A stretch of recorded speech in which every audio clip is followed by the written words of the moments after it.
Hello students. बच्चों, हमने last lecture में ये सीखा कि जो सर्टेन कुछ शेप हैं, कुछ स्ट्रक्चर्स हैं, जैसे कि रिंग है ना, डिस्क, इन सब चीज़ों के सेंटर ऑफ मास निकालना हमने सीखा।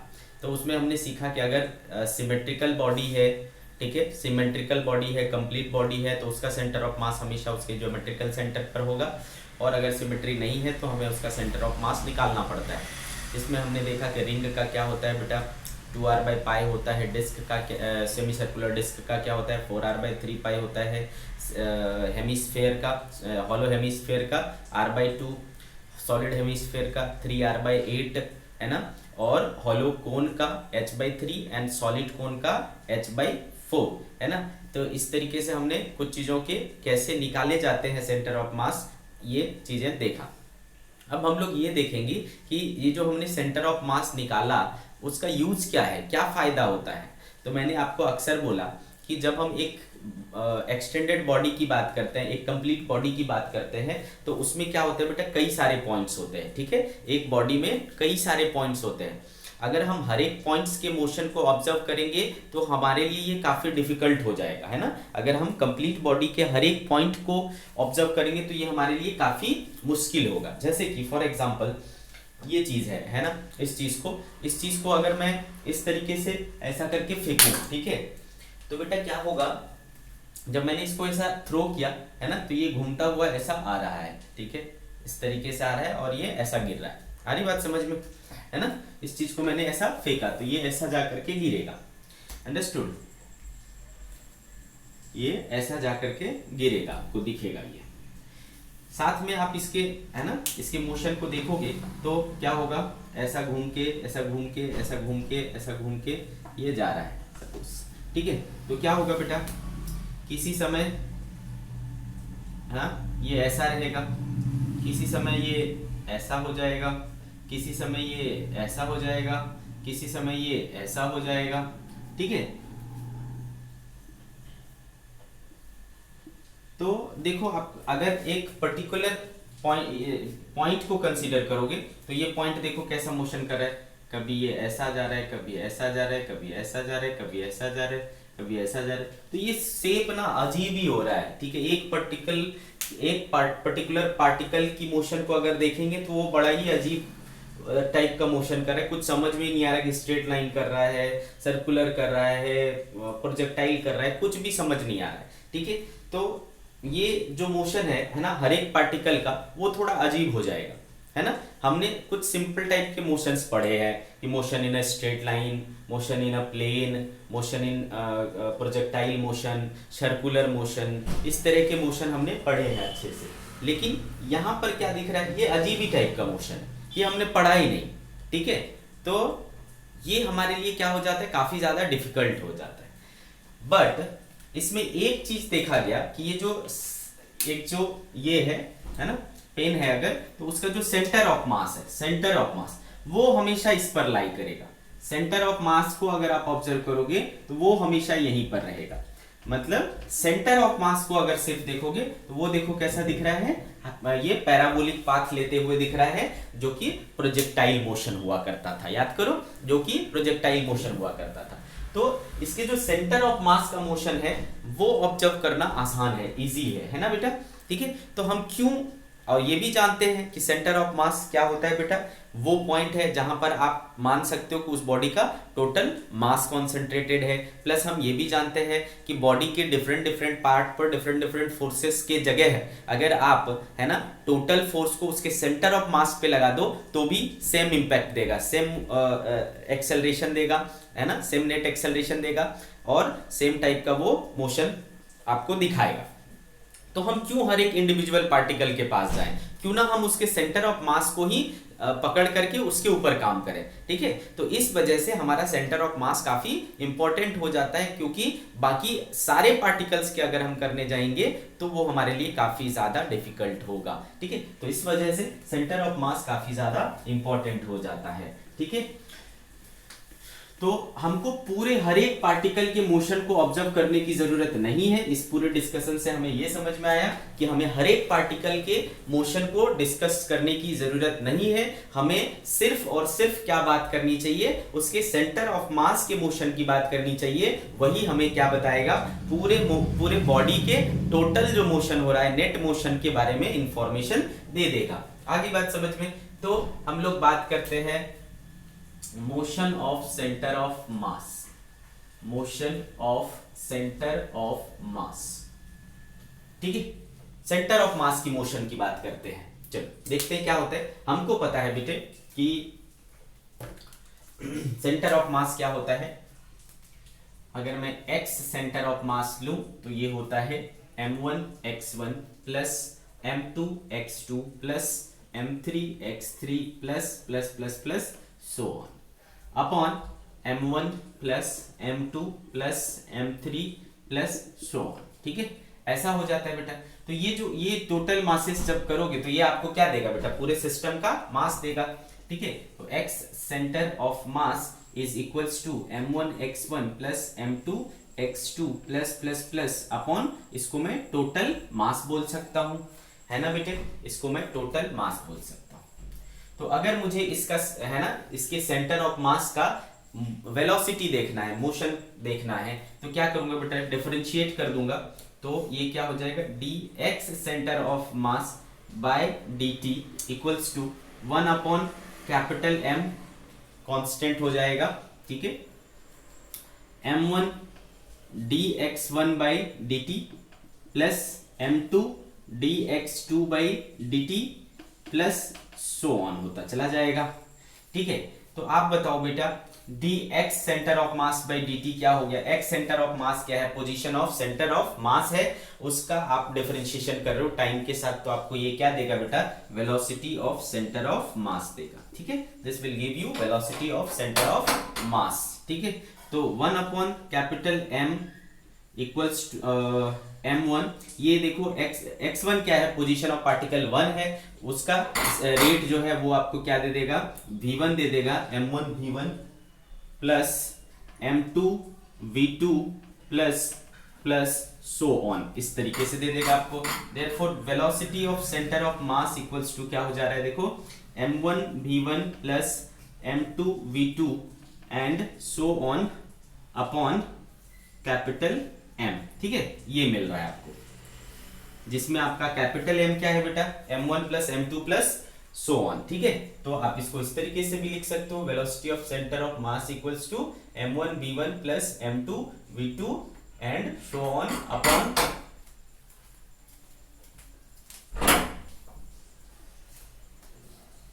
Upon m1 plus m2 plus plus plus. ठीक है, इस तरीके से ये हो गया आपका velocity of centre of mass. Understood, this is velocity of centre of mass. तो आप देखो बेटा ऑलमोस्ट इसी तरीके का ये है, बस आपको आप पोजीशन ऑफ सेंटर ऑफ मास ले रहे थे तो m1 को किससे मल्टीप्लाई कर रहे थे, पोजीशन से मल्टीप्लाई कर रहे थे। उसी तरीके से वेलोसिटी ऑफ सेंटर ऑफ मास के लिए आप क्या कर रहे हो, वेलोसिटी से मल्टीप्लाई कर रहे हो, सिंपल सी चीज है। ठीक है, तो चलो आपको समझ में आ गया कि velocity of centre of mass कैसे निकालना है। ठीक है, understood how to find the velocity of centre of mass.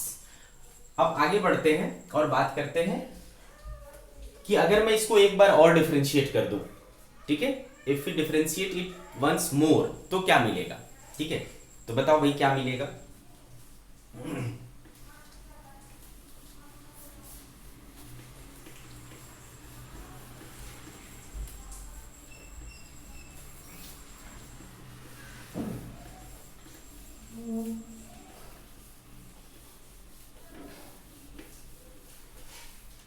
ठीक है, चलो,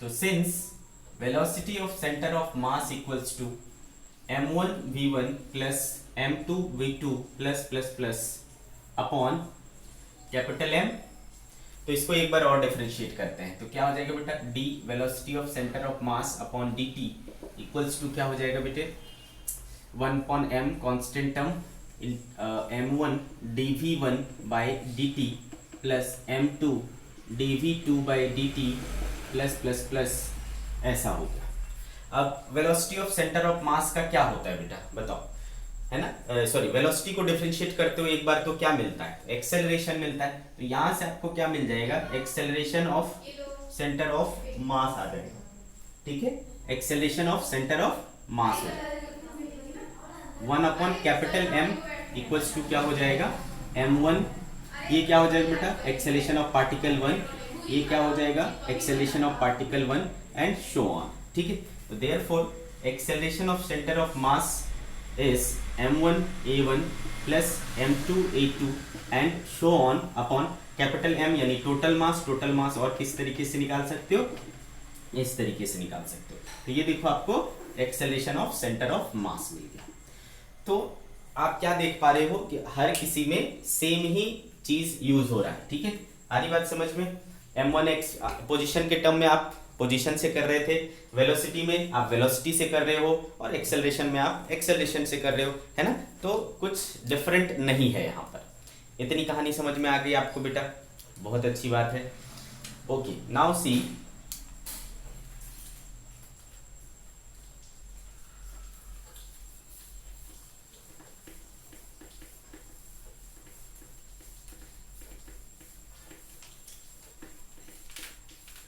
तो अगर हम एक जगह इसको अरेंज करें, एक जगह अगर अरेंज करें तो क्या मिल रहा है, x centre of mass equals to m1 x1 plus m2 x2 plus plus plus upon m1 plus m2 plus plus plus plus. Second velocity of centre of mass is equals to m1 v1 plus m2 v2 upon m1 plus m2 plus plus plus, ठीक है। और तीसरा acceleration of centre of mass, तो ये क्या हो गया बेटा m1 a1 plus m2 a2 plus plus plus upon m1 plus m2 plus plus plus. तो देखो ये तीनों चीजें हमें क्या है ना सेम, पोजीशन में पोजीशन से, वेलोसिटी में वेलोसिटी से, एक्सेलरेशन में एक्सेलरेशन से, है ना, सिंपल है। चलो तो ये तो कहानी हो गया बेटा। अब मैं अगर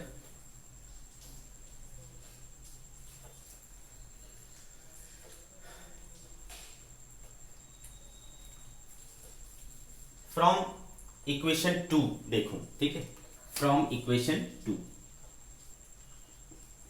क्या है, इसको मैं क्या लिख सकता हूं, velocity of centre of mass equals to m1 v1 plus m2 v2 and so on upon capital M यानी टोटल मास। अगर मैं इस टोटल मास को इधर ले जाता हूं बेटा तो m भी सेंटर ऑफ मास हो जाएगा इक्वल्स टू क्या हो जाएगा m1 v1 plus m2 v2 and so on. तो आप देखो ये m product of mass and velocity क्या होता है बेटा, मोमेंटम होता है ना, product of mass and velocity momentum होता है।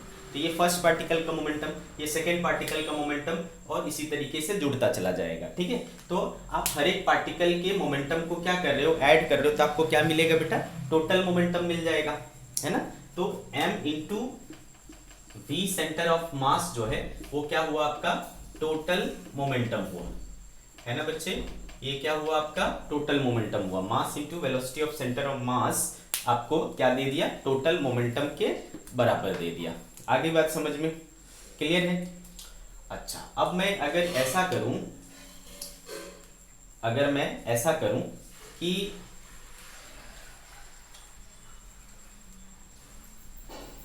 इसको डिफरेंशिएट किया, ठीक है,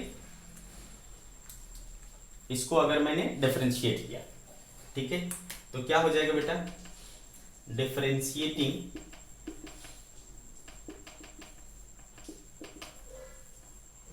bye differentiating with respect to time क्या हो जाएगा बेटा, इसको मैं बोल सकता हूं M V centre of mass equals to P total, है ना। तो डिफरेंशिएट करो M D V centre of mass upon D T, ऐसा हो जाएगा D V centre of mass upon D T equals to क्या हो जाएगा D P by D T, है ना, D P by D T. आगे कहानी समझ में।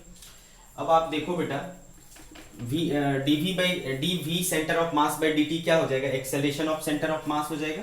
तो acceleration of centre of mass equals to क्या हुआ dp बाई dt, है ना। आगे बात समझ में, dp बाई dt हो गया, अंडरस्टूड। अब आप बताओ बेटा, मास इनटू एक्सेलरेशन क्या होता है, फोर्स होता है, तो ये क्या हो जाएगा, फोर्स। कौन सा वाला, टोटल फोर्स जो लगेगा, क्योंकि सेंटर ऑफ मास पर हम कौन सा फोर्स लगाते हैं, टोटल फोर्स, नेट फोर्स, ठीक है। तो ये क्या हो जाएगा, F नेट हो जाएगा, इक्वल्स टू क्या आया, dp, कौन सा p, है ना, पूरे सिस्टम का सेंटर ऑफ मास, यानी सेंटर ऑफ मास का भी बोल सकते हो या टोटल बोल सकते हो, dp बाई dt। आगे बात समझ में, तो नेट फोर्स जो है वो किसके बराबर हो रहा है, dp centre of mass by dt के बराबर हो रहा है, ठीक है। आ रही बात समझ में, नेट फोर्स जो है वो क्या आ रहा है, dp centre of mass by dt के बराबर हो रहा है। अब यहां पर दो चीजें हो सकती है बेटा, है ना, यहां पर दो चीजें हो सकती है, या तो net force equal to zero हो, या तो नेट फोर्स नॉन जीरो हो, है ना, नेट फोर्स जीरो हो या नॉन जीरो हो, दो चीजें हो सकता है। तो केस लेंगे हम, ठीक है, case 1, if F net equal to zero, ठीक है। अगर नेट फोर्स जीरो हो गया तो D P centre of mass by D T equal to क्या हो जाएगा बेटा, जीरो हो जाएगा। आप बताओ किसी भी चीज का डिफरेंस, यहां पर क्या कर रहे हो आप बताओ, d बाई डी टी किसका कर रहे हो, p सेंटर ऑफ मास का, इक्वल टू क्या हो रहा है, जीरो हो रहा है। तो what is p centre of mass, ठीक है, sorry d by D T क्या हुआ, डिफरेंशिएशन किसका, p सेंटर ऑफ मास का। तो सेंटर ऑफ मास के मोमेंटम का आप क्या कर रहे हो, डिफरेंशिएशन कर रहे हो, जो क्या आ रहा है, जीरो आ रहा है। तो हमने पढ़ा है बेटा, किसी भी चीज का डिफरेंशिएशन जीरो तभी आता है जब वो चीज क्या होता है, कांस्टेंट होता है, कांस्टेंट टर्म का डिफरेंशिएशन जीरो होता है, पढ़ा है ना। तो इसका मतलब कि इसको क्या होना पड़ेगा, p सेंटर ऑफ मास को क्या होना पड़ेगा, कांस्टेंट होना पड़ेगा। कांस्टेंट मतलब कंजर्व्ड होना, ठीक है, क्या हो गया, कंजर्व्ड। इसका मतलब हुआ कि जो मोमेंटम ऑफ सेंटर ऑफ मास है वो क्या रहेगा, कंजर्व्ड रहेगा। मोमेंटम ऑफ सेंटर ऑफ मास यानी पूरे सिस्टम का सेंटर ऑफ मास, यानी पूरे सिस्टम का जो सेंटर ऑफ मास रहेगा वो क्या रहेगा, कंजर्व्ड रहेगा। यहां से है ना हमको मिलता है क्या, law of conservation of momentum, law of conservation of momentum. तो क्या कह रहा है, तो आपने देखा इसके लिए शर्त क्या है बेटा, नेट फोर्स क्या होना चाहिए, जीरो होना चाहिए। तो इसका मतलब अगर सिस्टम पर नेट फोर्स जीरो है, कोई एक्सटर्नल फोर्स नहीं लग रहा है, ठीक है, तो ऐसे सिचुएशन में जो आपका मोमेंटम रहेगा पूरे सिस्टम का वो कंजर्व्ड रहेगा, ठीक है। This is called law of conservation of momentum, ठीक है। If net force on the system is zero, then total momentum of the system remains conserved, इसको कहते हैं हम लोग law of conservation of momentum. आगे बात समझ में, तो आपको देख लेना है अगर वहां पर नेट फोर्स जीरो है, कोई एक्सटर्नल फोर्स नहीं काम कर रहा है, इंटरनल फोर्स हमेशा क्या करता है बेटा, एक दूसरे को कैंसिल आउट कर देता है, ठीक है, सिस्टम में। तो आपको जो नेट फोर्स आएगा वो जीरो आएगा, और नेट फोर्स जीरो आएगा तो मोमेंटम क्या रहेगा, कंजर्व्ड रहेगा। आगे बात समझ में, ठीक है भाई, ये तो समझ में आ गया। अब मोमेंटम कंजर्व्ड है, इसका मतलब क्या है, मोमेंटम कंजर्व्ड है तो p सेंटर ऑफ मास भी क्या है बेटा, कांस्टेंट है। p सेंटर ऑफ मास क्या है, कांस्टेंट है। p सेंटर ऑफ मास क्या हो गया, m into v centre of मास, वो भी क्या होना चाहिए, कांस्टेंट होना चाहिए। तब इसमें भी दो सिचुएशन हो सकता है बेटा, इसमें भी दो सिचुएशन हो सकता है। अगर वेलोसिटी ऑफ सेंटर ऑफ मास क्या रहे, जीरो रहे, तो velocity of centre of mass zero हुआ, इसका मतलब क्या है, centre of mass is at rest, ठीक है बेटा। अगर सेंटर ऑफ मास आपका रेस्ट में रहेगा तो भी क्या होगा बेटा, आपका सेंटर ऑफ मास अगर रेस्ट में रहेगा तो velocity of centre of mass zero होगा, और आपका m into V centre of mass zero, जो कि एक कांस्टेंट रहेगा, ठीक है, आगे बात समझ में। तो एक चीज हो सकता है कि मतलब अगर नेट फोर्स जीरो हुआ तो एक कंडीशन ये हो सकता है कि आपका जो उस सिस्टम का सेंटर ऑफ मास है वो रेस्ट में रहे, ठीक है, यानी उसका वो मोशन ना करे, ठीक है, एक ये हो सकता है। या फिर दूसरा चीज हो सकता है कि velocity of centre of mass zero ना हो। जीरो नहीं होगा तो एक यूनिफॉर्म, मतलब जो भी वेलोसिटी रहेगा उसका, मान लो 5 मीटर पर सेकेंड है तो वो हमेशा क्या रहेगा बेटा, 5 मीटर पर सेकेंड ही रहेगा। मतलब सेंटर ऑफ मास जो है वो एक यूनिफॉर्म वेलोसिटी से आगे बढ़ेगा, ठीक है। Centre of mass will move with uniform velocity, तब आपका क्या होगा, यूनिफॉर्म वेलोसिटी से बढ़ेगा। यानी कुल मिलाकर के मैं ये कह सकता हूं कि जब नेट फोर्स जीरो होगा, कोई एक्सटर्नल फोर्स सिस्टम पे काम नहीं कर रहा होगा, तब दो बातें हो सकती है, या तो उस सिस्टम का सेंटर ऑफ मास रेस्ट पे रहे, या तो उस सिस्टम का सेंटर ऑफ मास क्या करे, है ना, यूनिफॉर्म वेलोसिटी से रहे। दैट मीन्स कि अगर वो पहले, है ना, रेस्ट में था तो अभी भी उसका सेंटर ऑफ मास क्या रहेगा, रेस्ट में रहेगा, और पहले अगर उसका सेंटर ऑफ मास कुछ वेलोसिटी से मूव कर रहा था तो उसी वेलोसिटी से बाद में भी मूव करेगा, कोई चेंज नहीं होगा। आगे बात समझ में। तो दिस इज, है ना, केस 1 जब नेट फोर्स जीरो है। अब दूसरी चीजें क्या हो सकती है कि नेट फोर्स जीरो ना हो। दूसरा केस क्या हो सकता है, नेट फोर्स जीरो ना हो।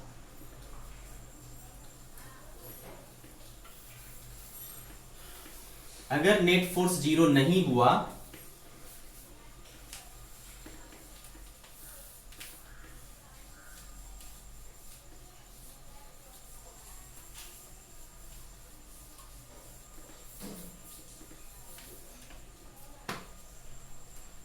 Case 2, if net force not equal to zero, ठीक है बेटा। अगर नेट फोर्स जीरो नहीं हुआ तो आपका क्या होगा, जो सेंटर ऑफ मास है ना, वो एक्सेलरेट होगा, है ना।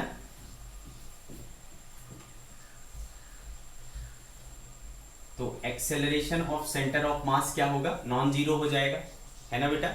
एक्सेलरेशन ऑफ सेंटर ऑफ मास क्या हो जाएगा, नॉन जीरो हो जाएगा।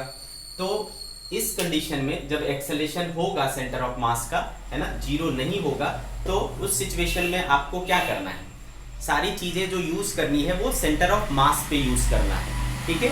सेंटर ऑफ मास को पॉइंट पकड़ करके फिर आप जैसा ट्रीट करते थे पहले, है ना, कि भाई हाँ इनिशियली वो रेस्ट में था तो फाइनली इतने से एक्सेलरेट हो रहा है, तो आप जितने भी फॉर्मूले पढ़े हो v equals to U plus A T, तो आप इसमें किसका लोगे, सेंटर ऑफ मास का लोगे, सारी चीजें किसका लोगे, सेंटर ऑफ मास का लोगे, ठीक है।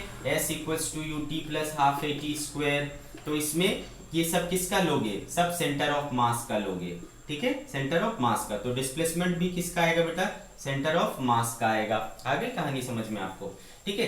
तो इस तरीके से आपको जितने भी फॉर्मूले आपने आज तक पढ़े हैं वो सारे फॉर्मूले लगेंगे, लेकिन वो कहां पर लगेंगे, सेंटर ऑफ मास पे लगेंगे, ठीक है। किस पर लगेंगे, सेंटर ऑफ मास पे लगेंगे। जैसे कि मैंने बोला कि इसको मैंने फेंका तो मैं, है ना, प्रोजेक्टाइल लगा सकता हूं, कहां लगा सकता हूं, उसके सेंटर ऑफ मास पर प्रोजेक्टाइल लगा सकता हूं। आगे कहानी समझ में आपको, बहुत अच्छे, बहुत अच्छे, ठीक है। अब एक और बात देखो, यहां तक की कहानी समझ में आ गई। अब देखो हमने अभी अभी पढ़ा, since velocity of centre of mass is equals to m1 v1 plus m2 v2। अगर दो पार्टिकल सिस्टम की बात करूं तो ऐसा होगा m1 प्लस m2, है ना बेटे। अगर मान लो नेट फोर्स या जीरो है ना, एफ नेट क्या है, जीरो है, यानी नो एक्सटर्नल फोर्स लग रहा है, नो एक्सटर्नल फोर्स, बाहर से कोई फोर्स नहीं लग रहा सिस्टम पे। तो बताओ उस समय आपका जो वेलोसिटी ऑफ सेंटर ऑफ मास है वो क्या हो सकता है, या तो यूनिफॉर्म रह सकता है, या तो, है ना, या तो यूनिफॉर्म रह सकता है, या तो जीरो रह सकता है। तो अगर आपका सेंटर ऑफ मास रेस्ट में रहा, है ना, if centre of mass is at rest, है ना, अगर पहले से रेस्ट में था तो अभी भी रेस्ट में रहेगा बेटा, है ना, पहले से रेस्ट में है तो अभी भी रेस्ट में रहेगा। तो ये क्या चीज हो जाएगा, v सेंटर ऑफ मास क्या हो जाएगा, zero. v centre of mass हो गया जीरो, तो ये वाला इधर का पूरा टर्म क्या हो जाएगा, जीरो, इक्वल्स टू क्या होगा, m1v1 प्लस m2v2। तो ऐसे सिचुएशन में आपका m1v1 प्लस m2v2 क्या हो जाएगा, जीरो हो जाएगा, है ना बेटा।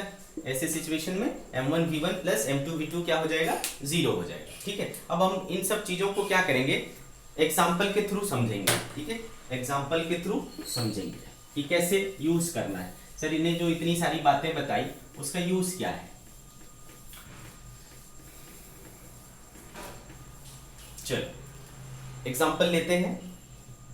बोला जा रहा है a projectile is fired at a speed of 100 metre per second. A projectile is fired, a projectile is fired at speed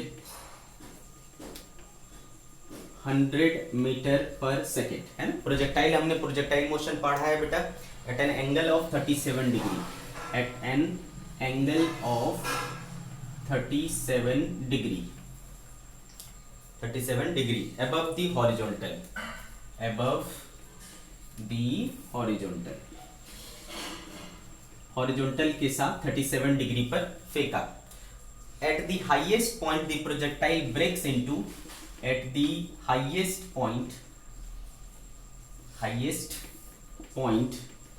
projectile breaks into, ठीक है, projectile breaks into two parts of mass ratio, into two parts of mass ratio 1:3, 1:3. The lighter piece coming to rest, the lighter piece coming to rest,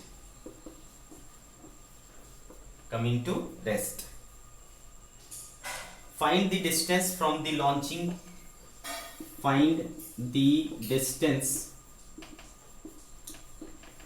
from the launching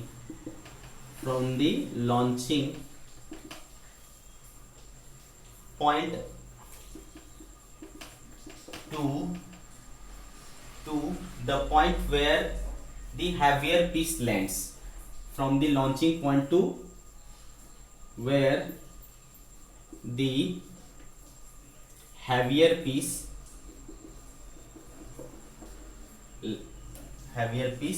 lands। ठीक है, ऐसा बोल रहा है।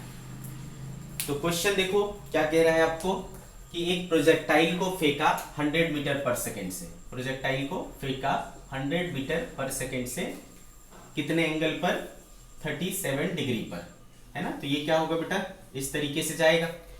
हमको नहीं पता कि उसके पूरे बॉडी के साथ क्या होगा, लेकिन ये चीज पता है कि उसका सेंटर ऑफ मास क्या करेगा, उसका सेंटर ऑफ मास क्या करेगा, वो जो है प्रोजेक्टाइल मोशन करेगा, इतना हमको पक्का पता है। ठीक है, उसका जो सेंटर ऑफ मास है वो क्या करेगा, प्रोजेक्टाइल मोशन करेगा। तो बताओ बेटा इसका सेंटर ऑफ मास कहां गिरेगा, तो सेंटर ऑफ मास सर यहां गिरेगा। ठीक है, this is the position of centre of mass, centre of मास यहां गिरेगा। तो कितना सेंटर ऑफ मास ट्रेवल करेगा, तो जो रेंज होता है, मैंने आपको क्या बोला, जो आपने पहले चीजें पढ़ी है ना, वो सब सेंटर ऑफ मास के लिए लागू होता है। तो एक पार्टिकल को आप फेंकते थे तो वो कहां गिरता था, रेंज पर गिरता था। रेंज का फॉर्मूला क्या हुआ करता था बेटा, याद करो। तो रेंज का फॉर्मूला होता था u² sin 2θ बाय g, यही होता था। तो u कितना है बेटा, 100 का स्क्वायर क्या हो जाएगा, 100 × 100 sin 2θ। इसको क्या लिख सकता हूं मैं, 2 sin θ cos θ लिख सकता हूं, अपॉन g। ठीक है, अपॉन g। तो g को मान लो क्या ले लिया मैंने, 10 ले लिया, तो ये और ये कैंसिल हो गया। देखो आया 1000 × 2 sin θ कितना होता है बेटा, तो sin 37 है ना। sin 37 की वैल्यू क्या हो गई, 3/4, और इसका क्या 3/5 सॉरी, और इसका क्या हो गया 4/5। ठीक है, तो 25 और 40 हो जाएगा, 40 बार में कट गया। तो ये देखो क्या आ रहा है, 40 × 24, ठीक है। तो 4 चौके 16, 1 2 चौके 8 1 9, 960 मीटर हो रहा है। तो ये जो इसका सेंटर ऑफ मास है वो है ना 960 मीटर पर जाकर के गिरेगा, ठीक है। इसका जो सेंटर ऑफ मास है वो 960 मीटर पर गिरेगा।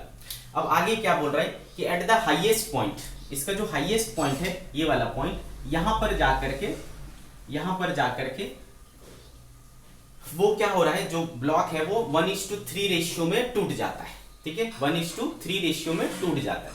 तो अगर मैं एक को x बोलूं तो दूसरा क्या हो जाएगा बेटा 3x, तो एक जो है x का और दूसरे 3x का बन जा रहा है, ठीक है। ऐसे दो टुकड़े बन जा रहे हैं। आगे बात समझ में आपको। अब आप बताओ, जो वो एक्सप्लोड हुआ, ठीक है, प्रोजेक्टाइल जो एक्सप्लोड हुआ, उसको ऐसा नहीं कि हम वहां गए हथौड़ा लिए और उसको तोड़े, नहीं, वो अपने आप फूटा, ठीक है। तो अपने आप फूटा तो वो क्या हुआ, इंटरनल हुआ, हमने एक्सटर्नली कुछ नहीं लगाया, ठीक है बेटे, हमने एक्सटर्नली कुछ नहीं लगाया। तो जब हमने एक्सटर्नली कुछ नहीं लगाया तो यहां पर क्या होगा, यहां पर आपका जो सेंटर ऑफ मास है उसमें कोई डिस्टरबेंस नहीं आएगा, सेंटर ऑफ मास वहीं रहेगा, समझ रहे हो। सेंटर ऑफ मास कब डिस्टर्ब होगा बेटा, जब हम बाहर से फोर्स लगाएंगे, हमने बाहर से फोर्स ही नहीं लगाया, तो सेंटर ऑफ मास अभी भी क्या रहेगा, वहीं रहेगा। एक चीज समझ में आ गया।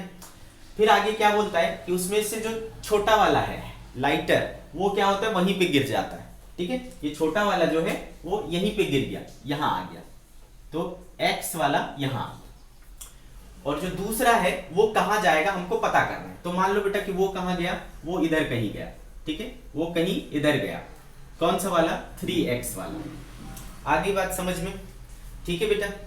तो अब बताओ, अगर मैं इसको x एक्सिस मानूं, इसको y एक्सिस मानूं, इसको ओरिजिन मानूं, ठीक है, ओरिजिन मानूं, तो आपको सेंटर ऑफ मास तो दिख गया। सेंटर ऑफ मास का कोऑर्डिनेट क्या हो गया बेटा, सेंटर ऑफ मास का कोऑर्डिनेट हो गया 960 और 0, y तो कुछ है नहीं, तो 960 और 0 हो गया। इसका बता सकते हो, तो ये आपको दिख रहा है बेटा, रेंज का क्या है, आधा है ना, ये क्या होता है, रेंज का आधा होता है। तो रेंज देखो कितना था 960, तो ये कितना हो जाएगा बेटा, 960 का आधा कर लो, है ना, तो कितना हो गया, 2 चौके 8, 2 अट्ठे 16, 480 मीटर हो जाएगा, है ना, 480 मीटर। तो इसका कोऑर्डिनेट क्या हो गया बेटा, 480 0, ठीक है। और इसका मुझे पता नहीं, ठीक है, तो इसको मैं मान लेता हूं x, ठीक है, इसको क्या मान लेता हूं x, तो ये क्या हो जाएगा x और 0। तो बेटे आपको तो पता है यहां पर ये क्या हो गया, दो पार्टिकल सिस्टम हो गया, है ना। सेंटर ऑफ मास कैसे निकाला करते थे, x सेंटर ऑफ मास होता था m1x1 m2x2 upon m1 plus m2, यही होता था। तो m1 आपके पास कितना है बेटा, x है, और उसका कोऑर्डिनेट कितना है 480, प्लस m2 कितना है 3x है, 3x है, और उसका कोऑर्डिनेट कितना लिया है हमने, x लिया है, सॉरी x तो हम नहीं ले सकते, x हम नहीं ले सकते, सॉरी, या फिर इसको मैं m और 3m कर लेता हूँ, m और 3m कर लेता हूँ, ठीक है, तब हो जाएगा। तो यहाँ पर m गिरेगा, यहाँ पर 3m गिरेगा, ठीक है। तो m इंटू 480 और 3m इंटू x हो जाएगा, ठीक है, 3m इंटू x हो जाएगा। टोटल मास कितना हो गया बेटा, m प्लस 3m कितना हो गया, 4m हो गया, है ना। और x सेंटर ऑफ मास क्या है, देखो आपके पास 960, सो 960 इक्वल्स टू, ये देखो कितना हो गया, m और m यहां से कॉमन होकर के ये कट जाएगा, तो बचा क्या 480 प्लस 3x बाय 4, ठीक है, 480 प्लस 3x बाय 4, और सिंप्लीफाई करते हैं इसको, तो ये निकल करके आता है 960 इक्वल टू 480 बाई ये करोगे बेटा कितना हो जा रहा है, 4 1 4, 4 2 8, 120 हो जा रहा है बेटा। तो 120 प्लस 3x बाई 4, देयरफॉर 120 इधर आ जाएगा तो कितना बचेगा 840, है ना, 840। तो 840 इक्वल्स टू 3x बाई 4, है ना। अब कितना हो रहा है, 3 से कटेगा ये, 3 दूना 6 और 3 अट्ठे 24, 280, ठीक है। तो देयरफॉर x इक्वल टू क्या बच रहा है बेटा, क्या बचा आपके पास 280 equals to x by 4, 280 equals to x by 4, therefore x equals to 280 into 4। तो 8 चौके 32 के 2 से 3 और 2 चौके 8 3 11, 1120 मीटर। ठीक है, तो जहां से आपने फेंका था वहां से वो कितने दूरी पर जाकर के गिरा, तो देखो 1120 मीटर की दूरी पर जाकर के गिरा। तो ये खास बात होती है सेंटर ऑफ मास की। वो टूट भी गया तो भी उसका सेंटर ऑफ मास क्या हुआ, जहां पहले था वहीं था, वहीं रहा। क्यों? क्योंकि हमने बाहर से कोई फोर्स नहीं लगाया। सेंटर ऑफ मास तभी डिस्टर्ब होगा जब हम एक्सटर्नल कोई फोर्स लगाएंगे। जब तक हम एक्सटर्नल कोई फोर्स नहीं लगाएंगे सेंटर ऑफ मास नहीं डिस्टर्ब होगा। अंडरस्टूड? ये कहानी आपको समझ में आ गई बेटे?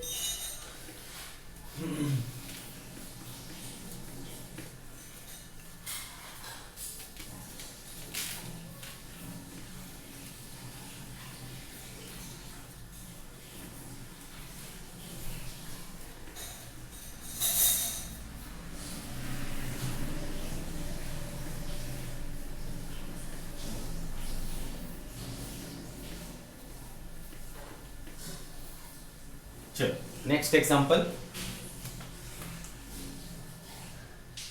नेक्स्ट एग्जांपल बोल रहे बेटा, a cell is fired from a cannon with a speed of 100 meter per second. A cell is fired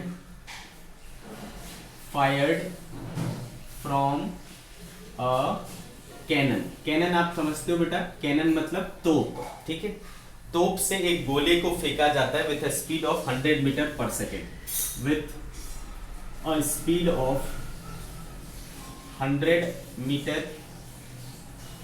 metre per second. ठीक है, at an angle 60 degree with the, at an angle 60 degree with the 60 degree with the horizontal,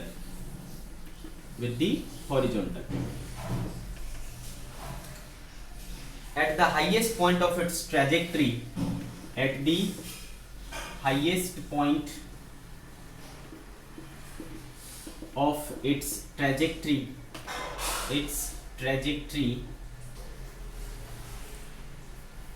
the cell explodes into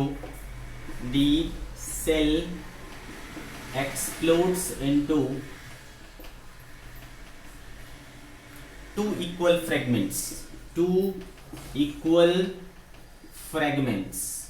दो बराबर के टुकड़े हो जाते हैं। ठीक है, one of the fragments moves along the negative axis, one of the fragment move along the negative x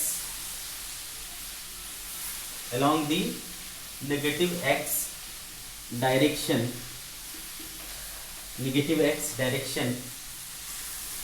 with a speed of 50 meter per second, with a speed of 50 meter per second.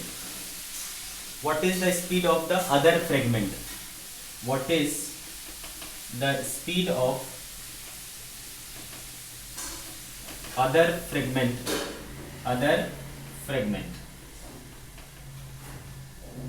after explosion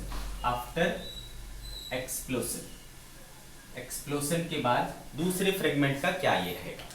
ठीक है, तो एक तोप ने एक गोला को फेंका कितने स्पीड से बेटा, 100 मीटर पर सेकेंड से, कितने एंगल पर, 60 डिग्री पर। ये ऐसा गया, जाना चाहिए था इसको ऐसा, लेकिन जैसे ही ये टॉप पर पहुंचता है इसके दो टुकड़े हो जाते हैं।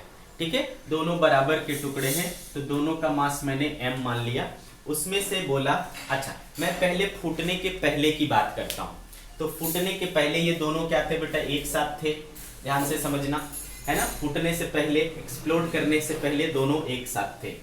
तो एक्सप्लोड करने से पहले इसके पास कितनी वेलोसिटी होगी बेटा, तो याद करो हमने क्या पढ़ा है कि एट हाईएस्ट पॉइंट, है ना, एट हाईएस्ट पॉइंट वेलोसिटी किसके बराबर हो जाती है, x कंपोनेंट के बराबर हो जाती है। याद है, आपने पढ़ा है। तो 100 cos 60 कितना हो जाएगा बेटा, 1/2, that is 50 metre per second, है ना। तो यही रहती हो जाती बेटा यहाँ पर जा करके, तो इसकी स्पीड इस समय क्या रहेगी 50 मीटर पर सेकेंड। ठीक है, तो बताओ बेटा फूटने से पहले उसका मोमेंटम कितना है, before explosion P total momentum जो है उसका टोटल मास कितना है 2m और टोटल वेलोसिटी कितना है 50। तो ये देखो क्या हो रहा है 100m हो रहा है। ठीक है, बिफोर एक्सप्लोजन। अब जब एक्सप्लोजन हो जाएगा तो एक्सप्लोजन होने के बाद बोलता है ये वाला हिस्सा इधर जाता है 50 मीटर पर सेकेंड से, तो दूसरा हिस्सा इधर कितने स्पीड से जाएगा ये आपसे पूछ रहा है। ठीक है, इधर कितने स्पीड से जाएगा पूछ रहा है। तो आफ्टर एक्सप्लोजन बताओ, आफ्टर एक्सप्लोजन है ना, P टोटल कितना होगा। तो आपको ये वाला डायरेक्शन मैंने प्लस लिया था बेटा, तो ये वाला डायरेक्शन क्या हो जाएगा माइनस हो जाएगा, तो ये हो जाएगा बेटा -50m प्लस ये वाला m इंटू वी। ठीक है, ये वाला क्या हो जाएगा m इंटू वी, इस डायरेक्शन को प्लस लिया है तो P टोटल कितना हो गया, इतना हो गया आफ्टर एक्सप्लोजन। आप मुझे ये बताओ बेटे, आप मुझे ये बताओ कि यहाँ पर मोमेंटम कंजर्व रहेगा कि नहीं रहेगा। जो तोप का गोला फूटा है ना, उसको फोड़ने के लिए क्या हमने बाहर से कुछ किया, नहीं, बाहर से हमने कुछ भी नहीं किया। No external force is applied upon it, है ना, हमने बाहर से कुछ भी नहीं लगाया। तो जब हम बाहर से कोई फोर्स नहीं लगाएंगे तो मोमेंटम क्या रहेगा, कंजर्व्ड रहेगा। मोमेंटम कंजर्व्ड होने का क्या मतलब है, जितना उसका मोमेंटम फूटने से पहले था उतना ही मोमेंटम उसका फूटने के बाद भी होगा। ठीक है, यानी ये वाला मोमेंटम जो कि बिफोर एक्सप्लोजन है और ये वाला मोमेंटम जो कि आफ्टर एक्सप्लोजन है वो आपस में इक्वल होगा। बराबर कर लो, तो 100m equal to -50m plus m into V. ठीक है, इसको इधर जाएंगे तो बेटा 150m हो जाएगा, m इंटू वी हो जाएगा, m और m कैंसिल हो गया, therefore v बराबर देखो क्या आया 150 मीटर पर सेकेंड। प्लस में आया ना बेटा, प्लस में आया मतलब इसी डायरेक्शन में जाएगा, इस डायरेक्शन में सेकेंड वाला 150 मीटर पर सेकेंड से जाएगा। तो आपने फाइंड कर लिया कि जो सेकेंड कंपोनेंट है, जो सेकेंड फ्रैगमेंट है वो है ना ब्रेक होने के बाद किस तरफ जाएगा। अंडरस्टूड। चलो, तो ये भी समझ में आ गया अपने को। चलो अगला एग्जांपल लेते हैं। ये चैप्टर भी बहुत ज़्यादा प्रैक्टिस वाला चैप्टर है। जब तक आप प्रैक्टिस नहीं करोगे तो आपको कुछ भी समझ में नहीं आएगा कि आखिर हो क्या रहा है। ठीक है, और काफ़ी इंपॉर्टेंट है, अक्सर यूज होता है। ठीक है, बहुत इंपॉर्टेंट, इसके बिना आप रोटेशनल मोशन पढ़ नहीं सकते। रोटेशनल मोशन मैं बार बार कह रहा हूँ, one of the toughest chapter होता है फिजिक्स का। चलो एग्जाम्पल बोल रहा है, a man of mass m is standing on a platform of mass capital M। A man of mass small m is standing on a platform of mass capital M, platform of mass capital M on a smooth ice, on a smooth ice, okay, on a smooth ice. If the man starts moving on the platform, if the man start moving on, if the man starts moving on the platform with a speed v, on a platform with a speed v, with a speed v relative to the platform, relative to the platform, to the platform, with what velocity relative to the ice, with what velocity to the ice does the platform recoil, does the platform recoil। ठीक है, ये सवाल है। तो बेटा क्या हो रहा है, एक मैन जो है प्लेटफॉर्म पर है, एक प्लेटफॉर्म मान लो ये प्लेटफॉर्म हो गया। ठीक है, और नीचे क्या है, आइस का सरफेस है, आइस सरफेस। है ना, स्मूथ सरफेस है, मतलब ये ग्राउंड हो गया है ना, एक प्रकार से आप कह सकते हो कि ग्राउंड जो है वो आईसी है, और इसके ऊपर एक आदमी है जिसका मास स्मॉल है और इसका क्या है, कैपिटल एम है। अब क्या करता है, a man of mass small M is standing on a platform of mass capital M on a smooth ice. इतनी कहानी समझ में आ गई बेटा? ओके, तो आपको एक चीज तो समझ में आ रहा है कि दोनों रेस्ट में थे। मैन, आदमी इस प्लेटफॉर्म पर खड़ा था, आदमी इस प्लेटफॉर्म पर खड़ा था, तो ये भी रेस्ट में था, ये भी रेस्ट में था, तो टोटल जो मोमेंटम था इस सिस्टम का वो क्या था बेटा, जीरो था, कोई चल ही नहीं रहा है ना। तो अभी स्टार्टिंग में क्या है, टोटल मोमेंटम जीरो है, पी टोटल क्या है, जीरो है इनिशियली, है ना। अब इसमें क्या करता है, मैन स्टार्ट मूविंग, है ना, आदमी जो है वो दौड़ने लगता है v स्पीड से रिलेटिव टू प्लेटफॉर्म, प्लेटफॉर्म के relative with respect to platform वो v स्पीड से दौड़ने लगता है, ठीक है। तो क्या चीज गिवन है यहाँ, देखो अब कंसेप्ट यूज होने लगा रिलेटिव वेलोसिटी का, हमने रिलेटिव वेलोसिटी पढ़ा है बेटा। तो बोल रहा है कि velocity of man with respect to platform कितना है बेटा, v है ना, velocity of man with respect to platform क्या है, v है। ओके, तो आपको पता है बेटा कि रिलेटिव वेलोसिटी में velocity of a with respect to b निकाला करते थे, तो velocity of a minus velocity of b करा करते थे। तो यहाँ क्या हो जाएगा, velocity of man minus velocity of platform, है ना, ऐसा हो जाएगा वेक्टर फॉर्म में, इक्वल्स टू ये इधर जा रहा है सपोज, है ना, इस डायरेक्शन को प्लस ले लिया मैंने, तो ये v हो गया। आगे कहानी समझ में। अब मुझे ये बताओ बेटा, इसका जो सरफेस है वो क्या है, स्मूथ है, ये आदमी इधर जा रहा है, आदमी इधर कैसे जाएगा, है ना। हम आगे कैसे बढ़ते बेटा, जब अपने जो कॉन्टेक्ट सरफेस है उसको ऐसे पैर से पीछे धक्का देते हैं, है ना, ये पैर से इसको पीछे धक्का देगा, तो ये इसके ऊपर पीछे की ओर फोर्स लगाएगा, तो ये रिएक्शन के तौर पर इस पर आगे की तरफ फोर्स लगाएगा, तो आदमी आगे जाएगा और ये क्या होगा बेटा, पीछे जाएगा, ठीक है। तो ब्लॉक जो आपका ब्लॉक है मतलब सरफेस है वो किधर जाएगा, पीछे जाएगा, प्लेटफॉर्म पीछे जाएगा।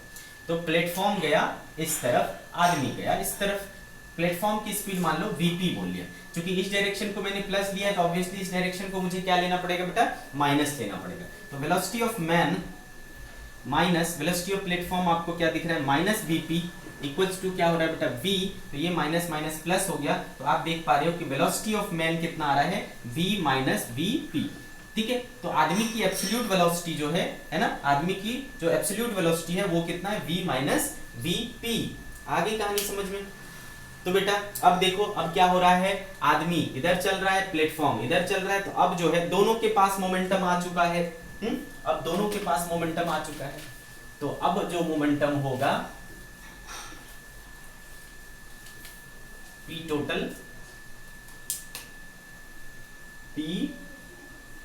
टोटल अब क्या होगा, तो आदमी का mass of man into velocity of man plus platform का capital M into velocity of platform, ऐसा हो जाएगा, ठीक है। तो देखो आदमी mass m, velocity of man कितना दिख रहा है, v minus vp plus capital M, और vp क्या है बेटा, माइनस vp है ना, उस साइड है तो माइनस लेना पड़ेगा। तो देखो क्या हो रहा है, mv minus mvp minus capital mvp, तो ये हो रहा है आपका mv minus m plus capital mvp, ठीक है, दिस इज p टोटल। आगे बात समझ में बेटा। तो स्टार्टिंग में p टोटल क्या था, 0 था, अभी p टोटल कितना हो रहा है, 2। अब बताओ बेटा, इस दौरान है ना, ये प्लेटफॉर्म और आदमी का एक सिस्टम है ना, प्लेटफॉर्म और आदमी का एक सिस्टम है। इस सिस्टम में क्या हमने या आपने कोई फोर्स लगाया, बाहर से हमने कोई फोर्स लगाया नहीं, हमने बाहर से कोई फोर्स नहीं लगाया, इसने प्लेटफॉर्म पे लगाया, प्लेटफॉर्म ने इस पे लगाया, तो दोनों एक दूसरे पर फोर्स लगाया, इंटरनल फोर्स लगाया, इसने इस पे जितना लगाया इसने उस पे उतना लगाया, internal force equal and opposite, है ना। तो पूरे सिस्टम पर बाहर से कोई फोर्स नहीं लगा, तो हम क्या कहते हैं, जब बाहर से कोई फोर्स नहीं लगता तो नेट मोमेंटम क्या रहता है, कांस्टेंट रहता है, मोमेंटम कंजर्व्ड रहता है। तो पहले जितना मोमेंटम था अब भी उतना ही मोमेंटम रहेगा, पहले 0 था अब भी टोटल मोमेंटम क्या रहेगा, 0 ही रहेगा। तो फ्रॉम मोमेंटम कंजर्वेशन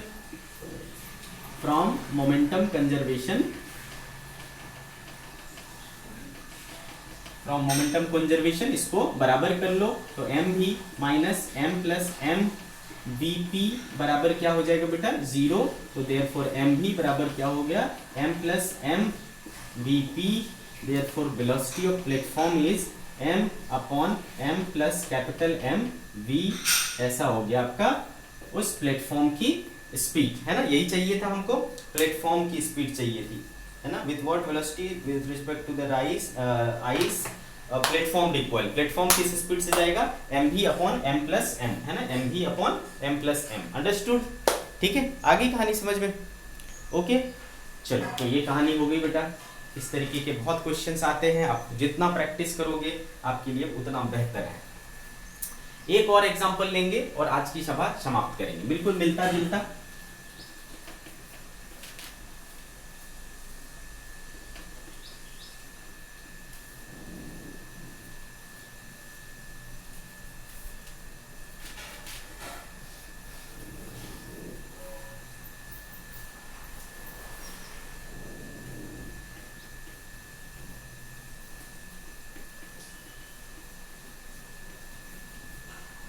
चलो क्वेश्चन कह रहा है a flat car of mass capital M,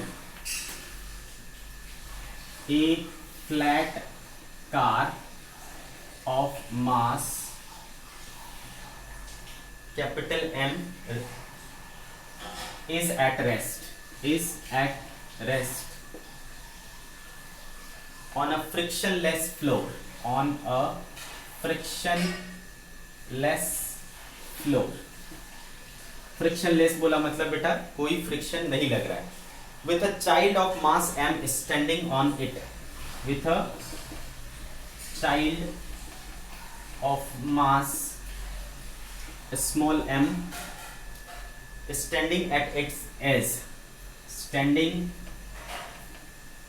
at its edge, किनारे पर एक बच्चा खड़ा है, ठीक है। if child jumps off from the, if child jumps off from the, if child jumps off from the car towards right, from the car towards right with an initial velocity u, with an initial velocity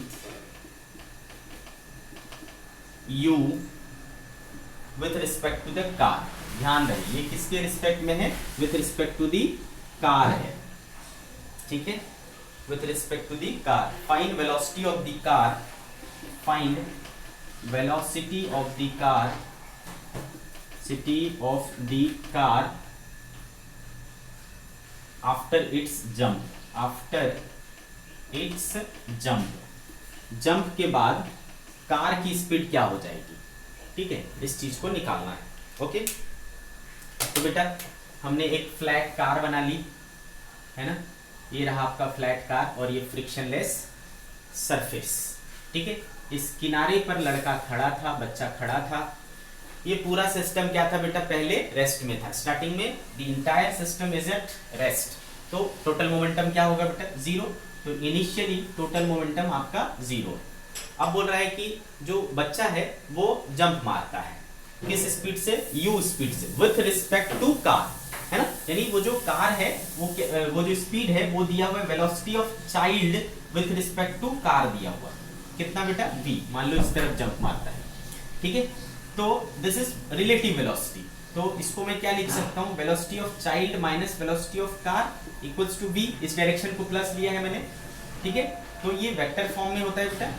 तो velocity of child minus velocity, अब बच्चा इधर कूदेगा तो car किधर जाएगा बेटा, opposite side में, क्योंकि जंप मारोगे तो क्या होगा, है ना, जंप मारोगे तो इसको आप पीछे धक्का दोगे, आपको ये आगे धक्का देगा और आप आगे की तरफ जंप करोगे, तो ये कार जो है वो इस तरफ चलेगा। तो मान लो इसको बोला BC, तो बेटा उस डायरेक्शन को प्लस दिया है तो इस डायरेक्शन को माइनस लेना पड़ेगा, तो ये हो जाएगा minus BC equals to V, minus minus plus हो गया, therefore velocity of child equal to क्या हो गया, V minus VC। This is the velocity of child, understood, this is the velocity of child। अब देखो बेटा अब आपको चाइल्ड की वेलोसिटी निकल चुकी है, कार की वेलोसिटी निकल चुकी है, दोनों की अपनी अपनी एब्सोल्यूट वेलोसिटी फाइंड आउट हो चुकी है। अब आप क्या करो, है ना, जो जंप मारने की बाद की स्थिति है, जंप मारने से पहले क्या था, पूरे सिस्टम रेस्ट में थे, जंप मारने के बाद लड़का आगे चला जाएगा, कार पीछे चला जाएगा, दोनों में कुछ ना कुछ वेलोसिटी है, तो अब टोटल मोमेंटम कितना होगा, तो अब जो पी टोटल होगा वो हो जाएगा बेटा mass of child. Mass of child क्या है बेटा, स्मॉल m है, velocity of child v minus V C आया है ना, और mass of platform is capital M और उसकी वेलोसिटी क्या है माइनस वी सी, है ना, इतना मोमेंटम है आपके पास टोटल। तो ये इनिशियल है, ये फाइनल है, दोनों आपस में क्या रहेगा, जीरो रहेगा, क्योंकि हमने बाहर से कोई फोर्स नहीं लगाया है, बच्चे ने इसके ऊपर लगाया, इसने इसके ऊपर लगाया, प्लेटफॉर्म ने उसके ऊपर लगाया, बच्चे ने उसके ऊपर लगाया, ठीक है। तो जो भी हुआ वो इंटरनली हुआ, हमने बाहर से कुछ भी नहीं लगाया, है ना, बच्चा और प्लेटफॉर्म मिलकर के एक सिस्टम है।